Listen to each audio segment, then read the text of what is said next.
A stacked slate of matchups going down this college football Saturday. How about the 9th-ranked Commodores traveling to DKR to face an upset-minded Texas squad? The 10th-ranked Canes traveled to take a trip to Dallas for an ACC showdown against SMU. Number 2, Indiana. The Fighting Trisha Whitakers look to stay undefeated against Maryland.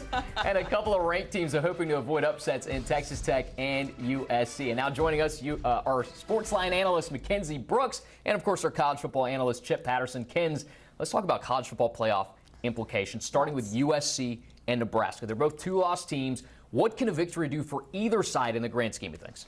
It's more about USC here. Nebraska really isn't in our picture at all. Honestly, USC really isn't either. I've been trying to explain these playoffs as these teams that are out, as in like where they are in a standby list to get on an airplane. Yeah. USC is pretty deep into that standby list right now. Right now, we only give them a 10% chance to make the playoff. With the loss, that basically eliminates them with that 3% there. That's because they still have some tough teams on their schedule. They still have Oregon. They still have Iowa. Even Nebraska is obviously going to be a tough game. So the model is obviously looking into the full season, and that's why we're so pessimistic on this team, because we know what can happen against Iowa, against number 6 Oregon later in the season. So, you know, things are out of your control. If you're USC, you want to see the top of the pile fall, and that would probably help you here. God, what a big prove-it game for USC. What a big prove-it game for Lincoln Riley. Since arriving in Los Angeles to take over this storied Trojans program, they have not been good on the road. And while he has complained about, Eastern time zones and travel, I mean, this goes all the way back to their last year in the Pac-12. It is just not a group that has been able to bring the same level of performance when they're away from home. And that environment in Lincoln, Kens can tell you, is no joke. And they're going to be fired up because Matt Rule's got that big extension plan. Keep your eye on the health of USC's offensive line. Killian O'Connor and Elijah Page, 2 very important starters. They both missed the loss against Notre Dame. If they are back in, that'll give them their best chance to win. But as we're seeing with this line movement in Nebraska's favor, a lot of people are doubting the big prove-it moment for Lincoln in Lincoln. All right, now we got number 9 Vanderbilt, a Cinderella story this season at number 20 Texas. That is a top 20 SEC battle with some playoff implications. The Longhorns sitting at 6-2, the Vanderbilt at 7-1. A big storyline for this game is QB Arch Manning. He's going to be a game time decision. But Mackenzie, what can you tell us?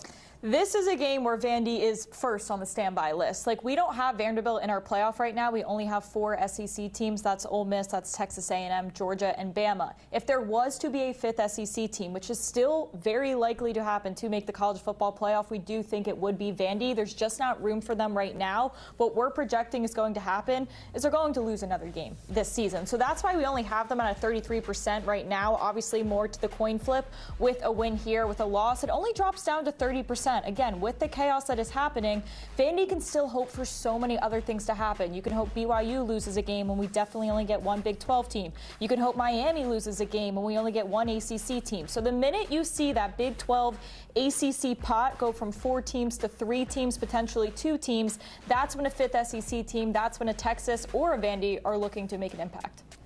Hey, come on. We know 5 SEC teams are getting in, right?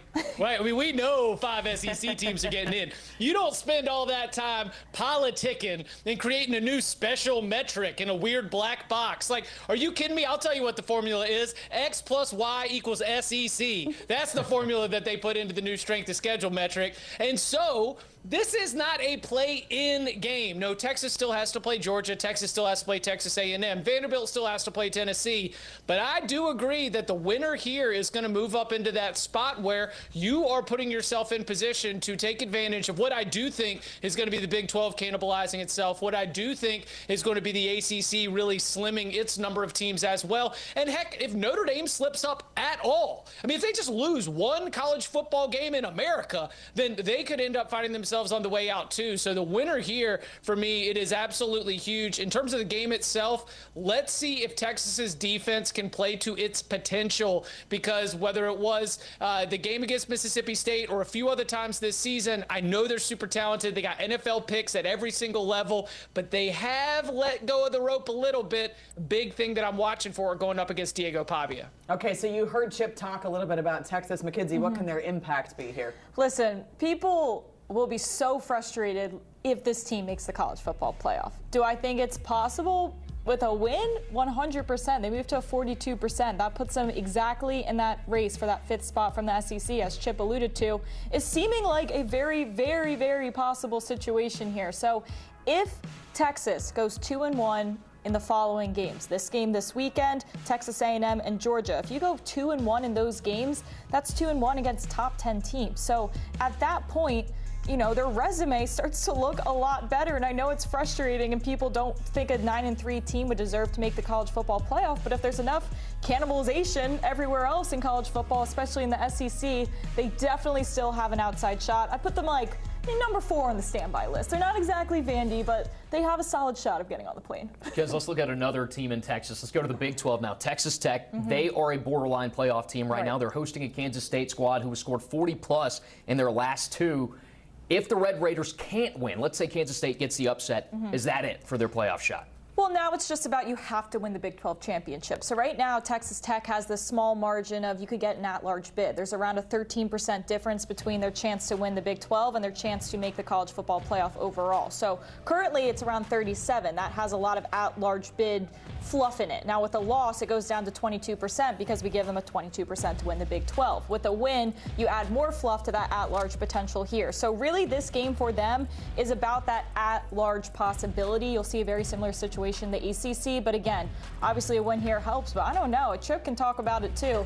Kansas State, they might be giving them a run for their money, but again, you still have number 10 BYU on your schedule as well. That game will decide a lot more and will have a ton of impact.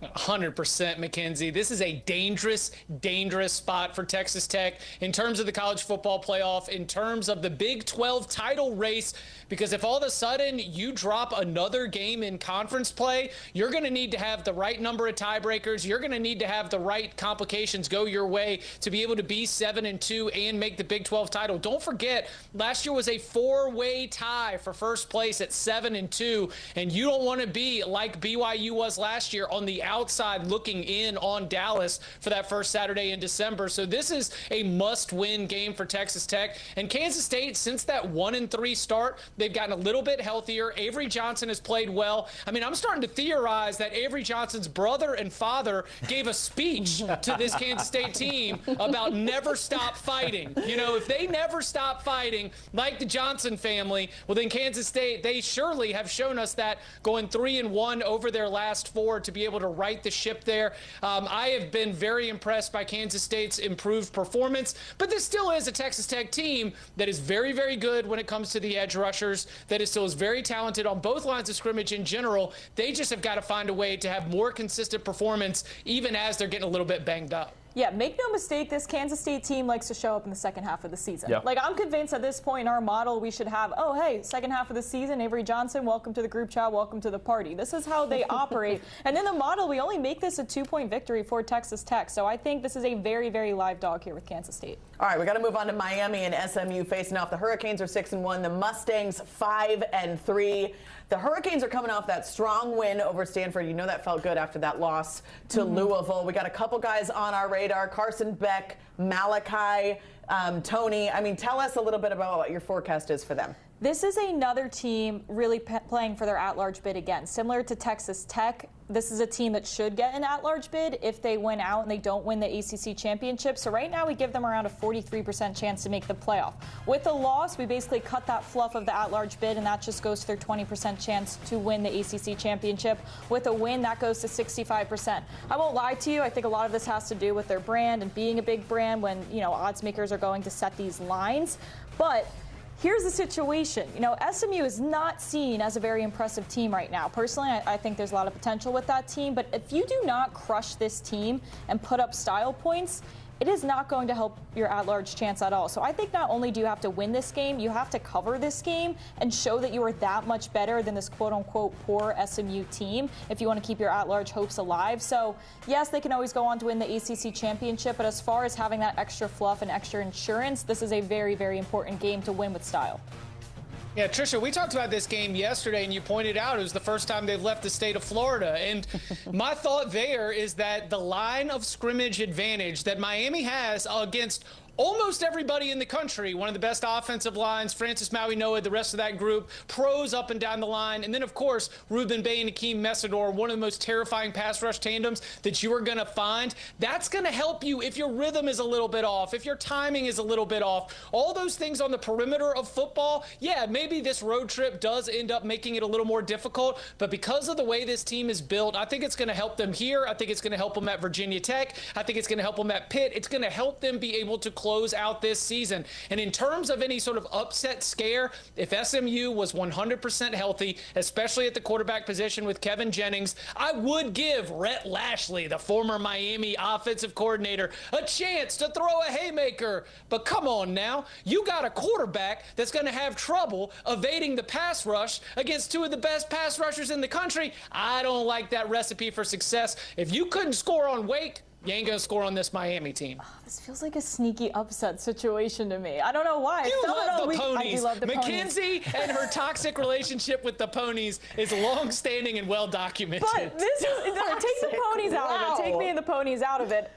You look at Miami, they've played the total of 2 full games of average ACC football. Like, they had a bad back half against FSU. They lost to Louisville, a bad first half against, Stanford. Like, 120 minutes is documented of just bad football from this Miami team. So when you're looking at numbers and stats that they're putting up, yes, we always account for wins and losses, but they haven't looked that dominant in recent history. And now they're leaving the damn state for the first time. You know, we can throw the U down. Hey, throw the U down. Let's see it. Let me see you throw the U down, Mackenzie. Ah, yes. I live for Chip's takes. I live for Chip's takes, and I live for a little bit of trash talk. He just called you toxic on live television. You know, me and I Chip don't go think back. I've ever heard that happen, and I love it. All right, take a look at the odds to win the college football playoffs. Ohio State right there at the top. Oh, my goodness, look. Indiana right there, too. How about those Rebels We'd love right to hear there? that. A lot of red up All there. right, that's enough. That's enough. All right, a year ago, the Colts were clinging on to mediocrity. Now they're atop the AFC standings. Are they for real, or are they waiting to be exposed in November? We'll break it all down next.